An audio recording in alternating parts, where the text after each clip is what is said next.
Good morning. Good morning and welcome to the Ventura Center for Spiritual Living. I'm Reverend Bonnie Rose and it's great to see you here today. Come on in, make yourself comfortable. And we're going to start our celebration service by standing up and singing together, Let It Be. And so it is, and so we allow it to be. As we center into the deep place that Mary brought us to with her wise words, we breathe, we let go, we relax even more, and we listen to the words of our sacred reading. Repetition is not failure, by Mark Nepo. Repetition is not failure. Ask the waves, ask the leaves, ask the wind. There is no expected place for inner learning. What we need to learn comes when we need it. No matter how old or young, no matter how many times we have to start over, no matter how many times we have to learn the same lesson. We fall down as many times as we need to learn how to fall and get up. We fall in love as many times as we need to learn how to hold and be held. We misunderstand the many voices of truth as many times as we need to truly hear the choir of diversity that surrounds us. We suffer our pain as often as is necessary for us to learn how to break and how to heal.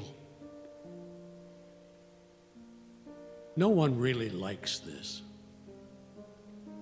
but we deal with our dislike in the same way again and again until we learn what we need to know about the humility of acceptance. And so now, sitting quietly and turning within, bring to mind one learning that keeps returning to you. It might be about giving yourself away repeatedly, or your struggle to trust, or about a particular way you hurt others repeatedly. Sit quietly, and as you breathe, try not to resist what this recurring piece of life is trying to teach you. Sit quietly, and as you breathe, see yourself as a shore, and this recurring piece of life as a wave, whose job it is to make you smooth. And so it is. And we breathe and celebrate the power of those words. Breathing and trusting and knowing that there is this place within us that holds everything, that holds opposites of darkness and light, of failure and success, of joy and sorrow. That is the I am presence. And so we celebrate that presence within us as we sing about it, as we allow it to fill us and help us remember who we are. We know the truth of the I am presence for ourselves. We know it for every single person sitting in this room. We know it for all being, all of creation, everywhere. Let us sing together, I am remembering.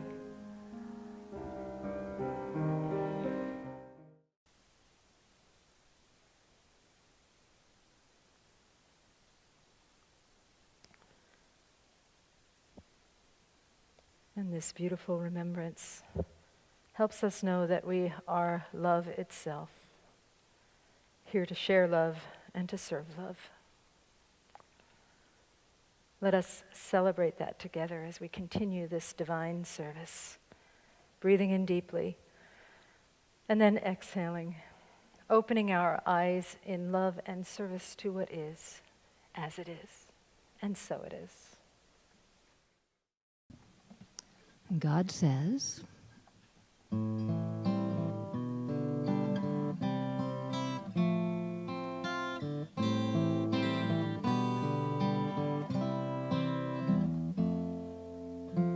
you with the sad eyes, don't be discouraged, though I realize it's hard to take courage in a world full of people. You can lose sight of it all, and the darkness so inside you makes you feel so small. But I see your true colors shining through. I see your true colors, and that's why I love you. So don't be afraid to let them show your true colors, beautiful like a rainbow. Show me your smile then. See you're unhappy, can't remember when I last saw you laughing. And this world makes you crazy, and you've taken all you can bear. Just call me up, 'cause you know I'll be there, and I'll see your true colors shining through. I see your true colors, that's why I love you. So don't be afraid to let them show your true colors, I see your true colors shining through. I see your true colors, that's why I love you.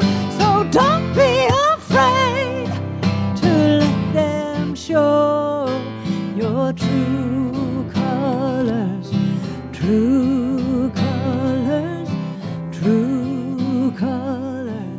are beautiful like a rainbow.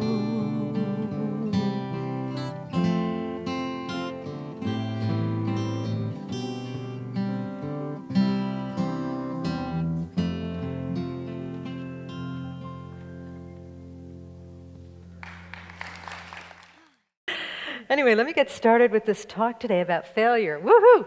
So, I'm going to start by telling you a story. It's a common parable, and it's about these monks that were learning about life from their teacher.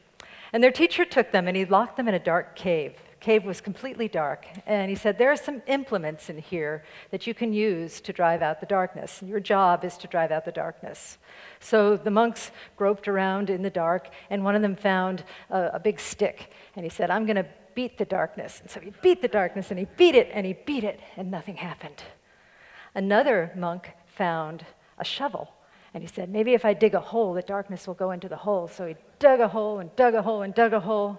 Still there was darkness. Another monk found a broom.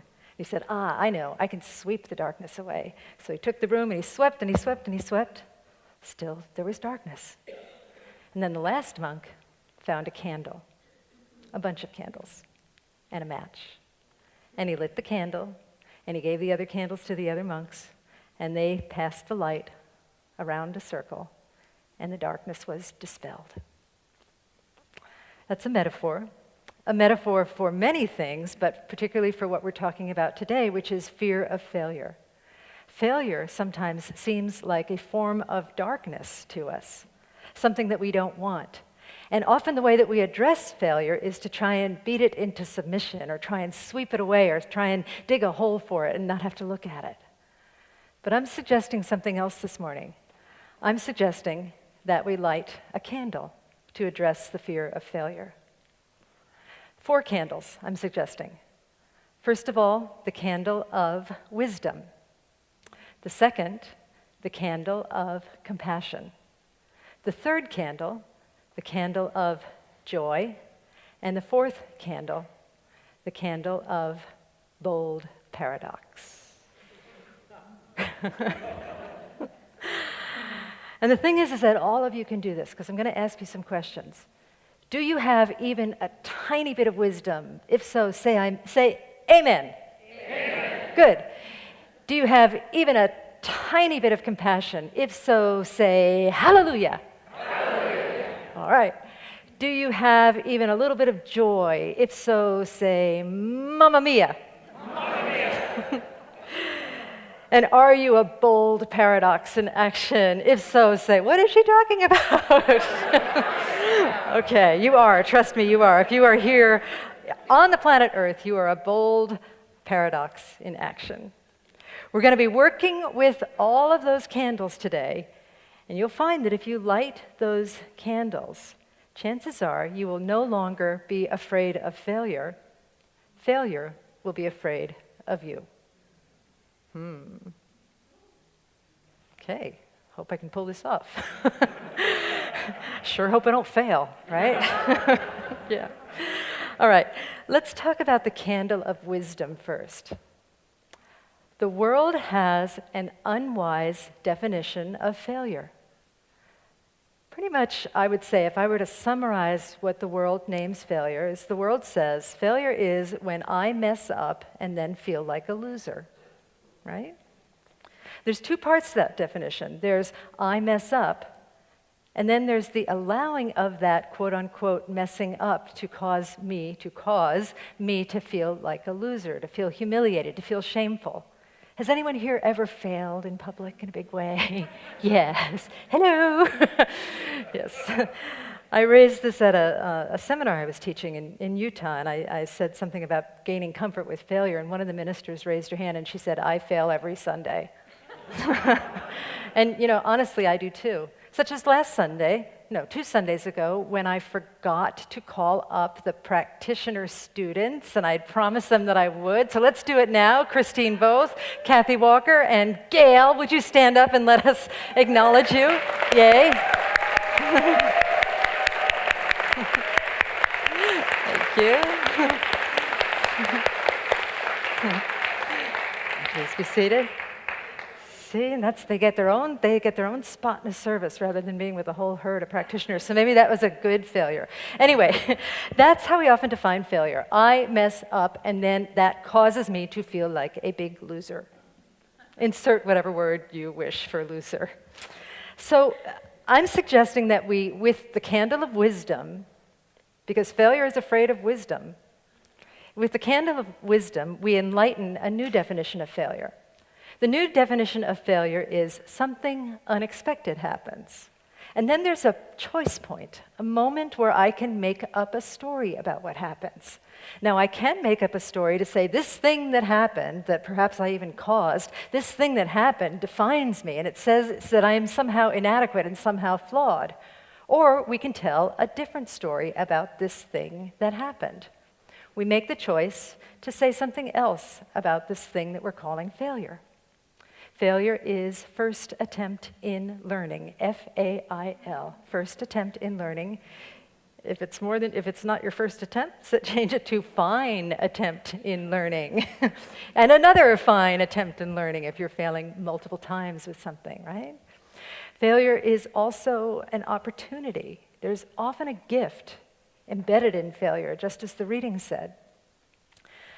I learned in class the other night that when we fail, more of our neurons develop. So there's a physiological gift that happens right there to enhance our learning and to enhance our ability to navigate this beautiful thing called life. So when we fail, again, the new definition of failure is something unexpected happens.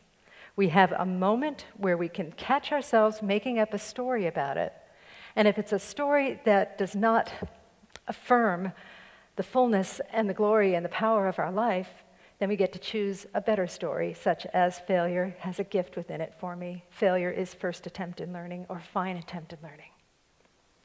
Sometimes these things are best illustrated with examples, and I was thinking about all of the times that I failed, and I have some very lighthearted failures that I did this year, where, let's see, I plagiarized a logo. It's corrected now, but in public, And what else? I bombed when I had to sing in front of a whole bunch of people in India.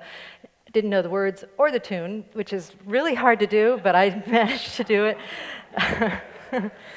But then I decided, maybe it's time to talk about the biggest failure in my life, which was the early days of me being at this spiritual center. That was a failure. Oh my gosh.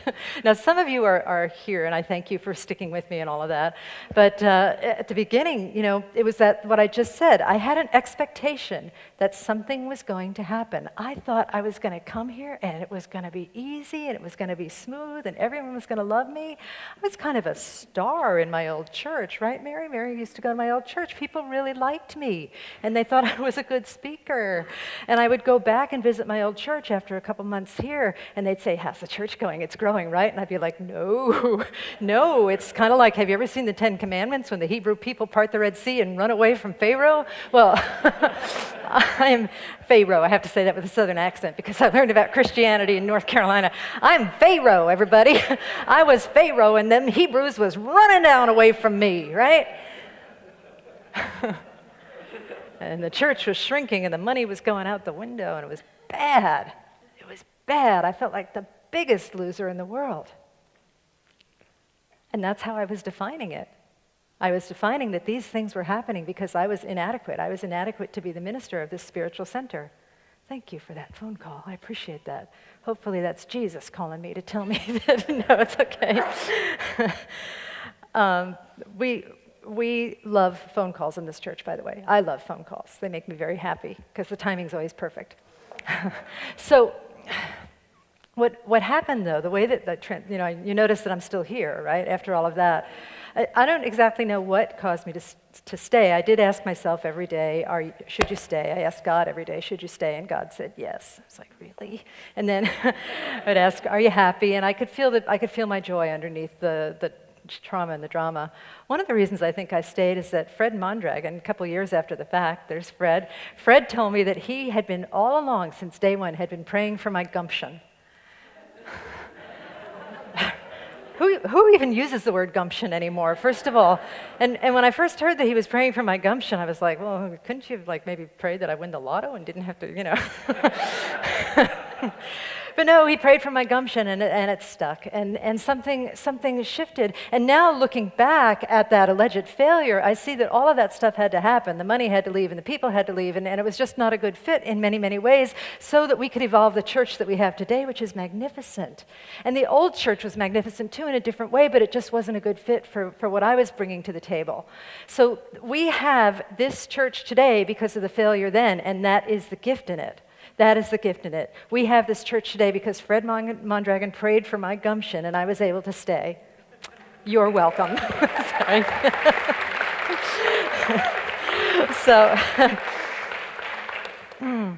But the point is that if other big failures come in my life or in your life, which they probably will, things happen. Failure is when something happens that's out of expectation, and we make up a story about it. Perhaps the next time, a different story could be told about it. And perhaps, like it says in the Tao, that we enter into sufficiency when it still feels like insufficiency. We can enter into success when it still feels like failure.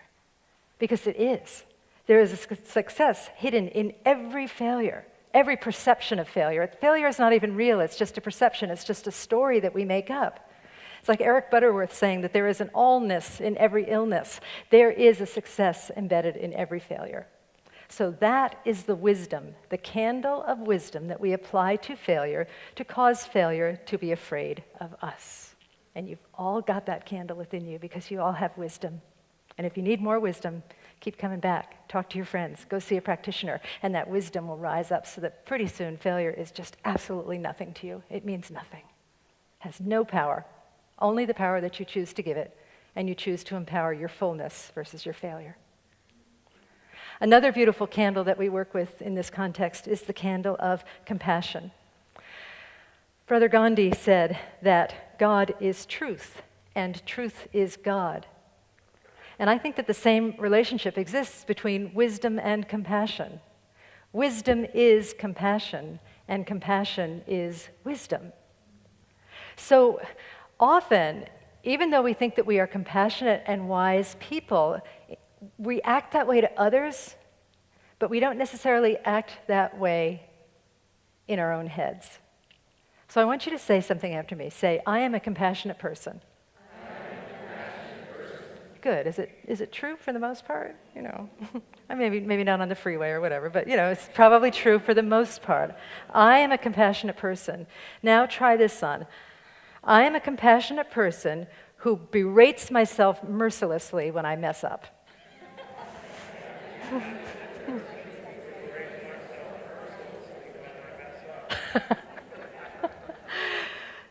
You did that really well.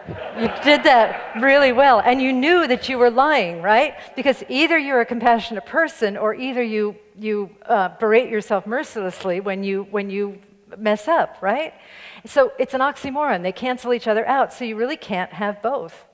So why not choose to be a compassionate person and simply choose to stop berating yourself when you allegedly mess up? Because again, it's not really a mess up, it's just a gift. One of the techniques I've used to do this is to talk to a higher power. When I was in India the first time, we learned this technique. I can't remember what it's called. Perhaps Lita can inform you later on.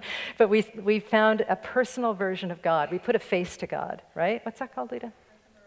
Antamarayan? Okay. Whatever, what she said.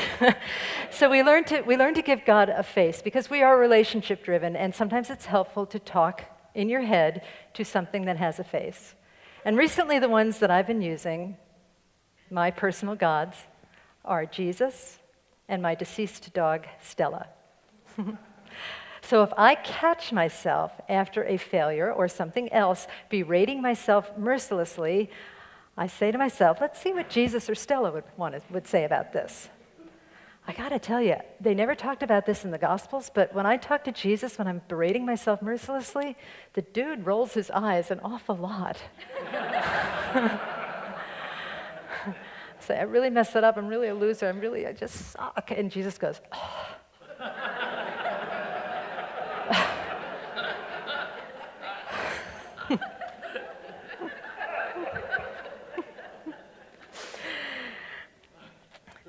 And Stella just yawns and goes to sleep. She doesn't want to hear it either. So if whatever your personal God is, your personal inner God, which is actually really a projection of you, by the way, just so you know, whatever your personal God is, if it's rolling its eyes, if it's yawning, if it's diving under the covers, if it's running, if it's going like this, if it's running from the room, if it's doing other gestures, and it's gestures that seem like what you are saying is not making sense, then follow that intuition, follow that. Take that as divine advice. Take that as something to live by. Because truly there is a part of us that is seeking the grace that we already are. And if you put a face to something that can be kind of like your barometer, it can help you understand when you are out of alignment with the compassion and the grace that you already are. If you practice, if you shine the candle of compassion, then fear of failure will be afraid of you. And so it is. The next one is joy, the candle of joy. I learned a beautiful quote the other day. I don't remember who said it. My friend Beer Juice said it, but he didn't give the source, but I'm going to say it anyway. The quote was, "Joy is the mother of all emotions, but joy will not enter where her children are not welcome." Now, what does that mean? It means that joy is, yes, the source of all emotions, that all emotions have a joy underlining them. But if we are not befriending our emotions, then we don't give joy a chance to shine her light. And so that's the beauty of this teaching here, is to recognize your emotions, recognize your shame, recognize your pain, recognize your humiliation, whatever it is that you've tended to attach to failure in the past, and befriend it and love it. You don't have to beat it with a stick or try and sweep it out the door or put it in a dark hole. Just befriend it, just see it, just breathe, and allow it to be, and shine the light on it, and see what story you're telling about it. And then you'll see that in that process, that joy arises. Because you know what? Failure is funny. Do you believe me? Failure is funny. You know, I have spent the last 3 days preparing for this talk in my spare time looking at blooper reels, looking at sports fails, dance fails, wedding fails, acting fails, news fails. I've been sending more resources on the newsletter, and I would send some of these fails to you, but some of them are not quite church friendly. But that aside, they're very entertaining. But it's just an amazing thing that failure is funny. People see these failures, these things that they call failures that they probably never anticipated and probably did not expect to happen, and could make a big story about it. And then they become a funny story. I always tell brides when things are going wrong, this is going to be the story that you tell. This is going to be the story that you tell, There's one beautiful wedding video that I love, one wedding video fail. This did not happen to me or in my weddings because we don't really do communion in this church, but the priest was giving the bride and groom communion, and they were kneeling at the priest's feet, and the priest gave it to the groom, and then he was handing it to the bride, and somehow it dropped down the front of her shirt into her robust cleavage, and the priest tried to reach in and get it.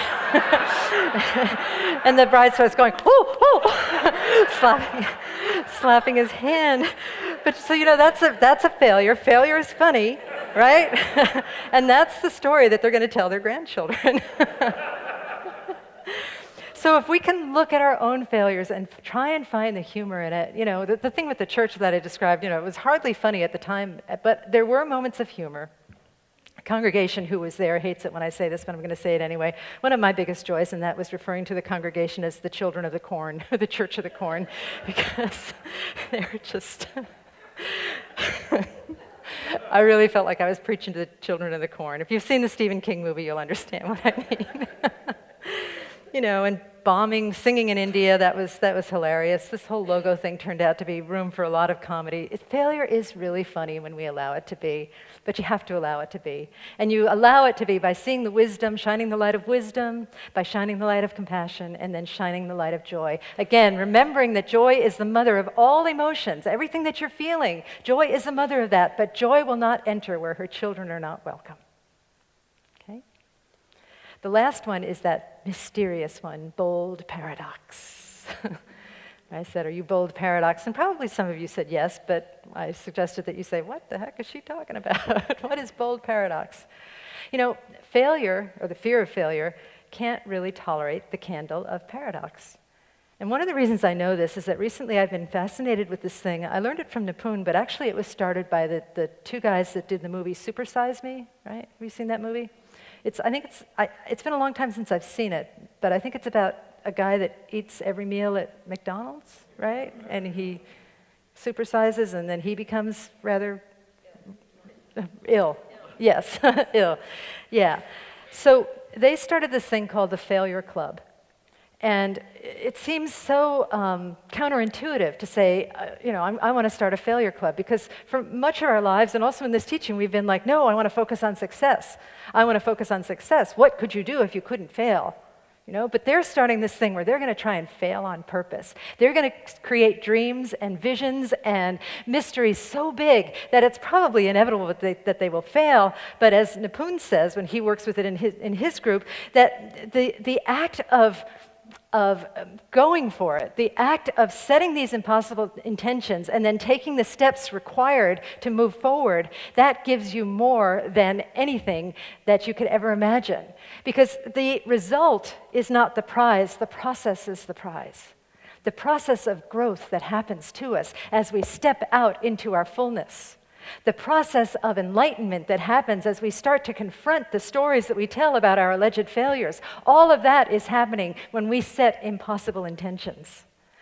And so in my foundations class, my mystical foundations class, I asked all of the students to set at least one impossible intention. And we'll see how that turns out. I'm going to make a whole list, and I hope you do too. There are things, so many things that when I really allow myself to dream, things that I want, and I have no idea how to do them. I want a thriving youth and family program where we have 30 children every Sunday that are learning about kindness and learning these principles. I want a choir that fills that space and fills this room with beauty and love and great joy. They already do, but I want it to be bigger and greater and better. I want a church that is full, where people are coming, where there's young people and old people and everybody is celebrated. I want practitioners on fire. We already have a lot of this stuff, but I want more and more and more and more because it's so good. I want a bunny program that is thriving. I want to be a force for kindness in the world. I want this church to be known as this powerhouse of kindness that blesses Ventura, but not only blesses Ventura, reaches out around the globe and brings kindness to all beings everywhere. I want that and so much more. I want to bring 18 slum children here that I know of that are doing a tour. And it's going to cost probably, $500,000, but I want to be part of bringing them here to the States because I know that doing this tour will change their lives. I want all of that.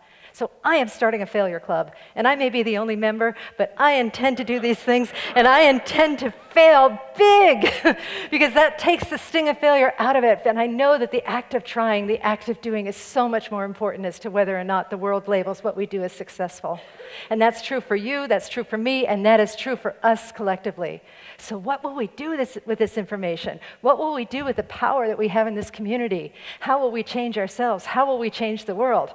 I leave all of that to you with a big question mark, but I know in my heart that the fullness of Spirit wants to express through each of you in your personal lives and in our lives collectively. So let's share that together. Let us enjoy this beautiful journey where failure is afraid of you, because it is. Let's do that now. Let us pray.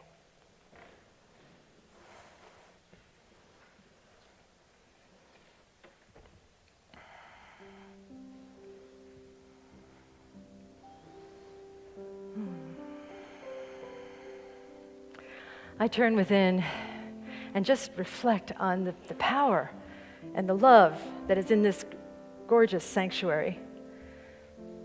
That is beautiful because of the space, because all of the prayers that have been spoken here, because of all of the open hearts seeking transformation that have arrived here today, through our clarity, through our intention, through our love, through our willingness.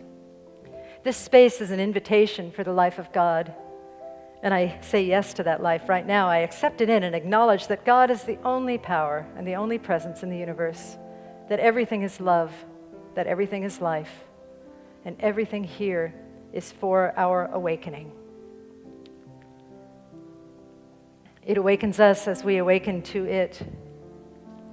And so I connect with that presence and that power right now. I know it as my own, and as I know it for myself, I know it for every single person sitting here in this room. It couldn't be any other way. There is only one of us, and we are all love. We are all life.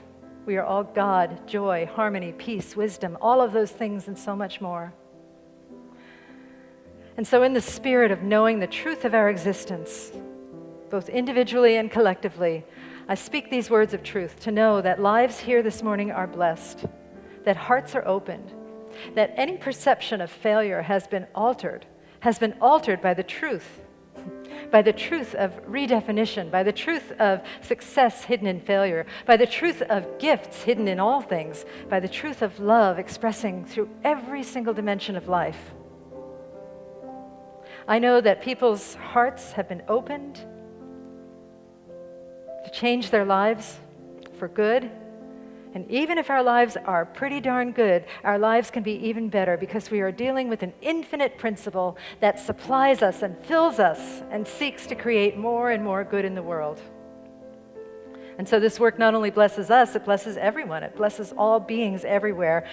And I and we are so privileged to be part of that right here and right now.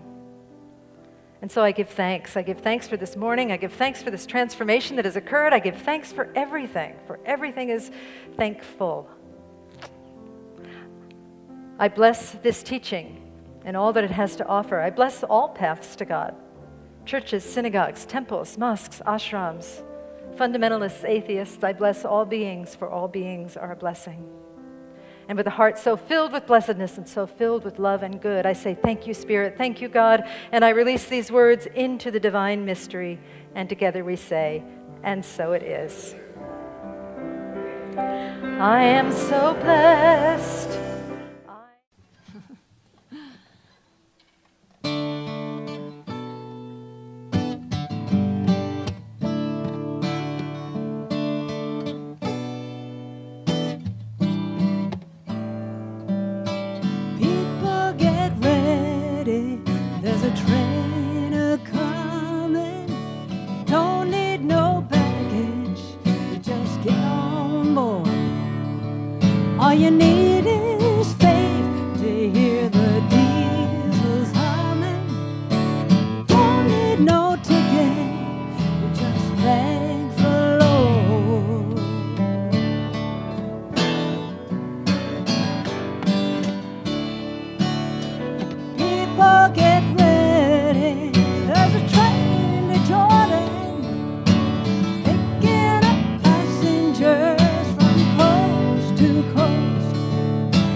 hope all mankind would serve his own.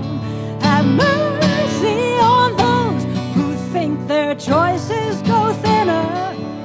There's no hiding place from the kingdom's throne, so come and get it. There's a train coming, don't need nothing, you just get on board. All you need is faith, hear the diesels humming. You don't need no ticket, you just thank the Lord. I said get ready, there's a train, she's a-coming. Get on, get on. All you need is faith, get ready. You don't need no ticket, you just thank the Lord. I said, don't need no ticket, thank the Lord. Don't need no ticket,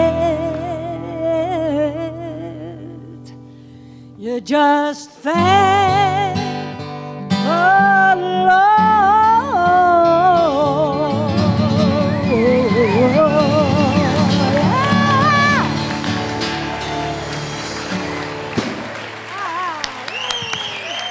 Thank you.